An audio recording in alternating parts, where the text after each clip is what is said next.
fine feathers. Once upon a time in a forest there lived a flock of peacocks that were very beautiful. These peacocks were very proud of their beauty, and they treated all the other creatures of the forest very badly. "We are too beautiful to talk to them," they said. In the same forest there also lived a flock of blue jays.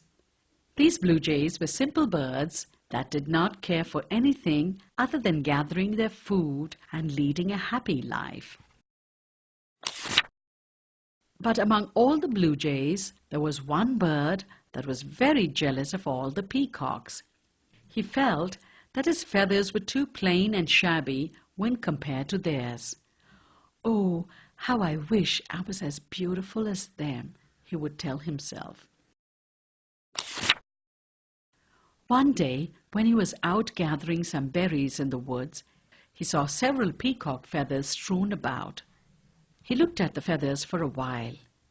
"Look at the pretty colors, green, blue, and gold," he exclaimed. Suddenly he got an idea. He went and picked up all the feathers with his beak. "If I tie this to my tail feathers, I too will look as beautiful as them," he thought. "Hey, squirrel, will you come down here and help me tie this to my tail?" he asked a squirrel that was sitting on a tree branch nearby. The squirrel helped him tie the feathers. Now, the blue jay really did look a lot like a peacock from a distance. He ran off towards all the peacocks with great difficulty, as he found the new feathers rather heavy. Suddenly, all the peacocks began dancing in a circle.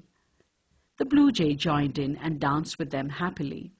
Slowly, the feathers that he had tied to himself began to fall off one by one.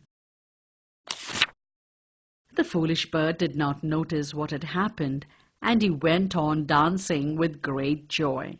But the peacocks noticed that the blue jay was dancing with them, and they were very angry indeed. They all ganged up against him and pecked him until he squawked and squealed.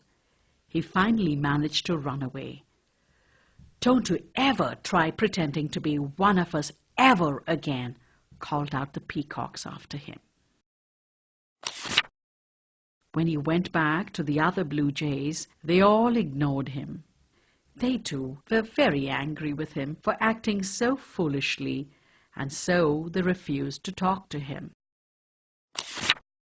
Finally, a wise old blue jay said, "Let us forgive him. He has learned that it isn't fine feathers that make fine birds."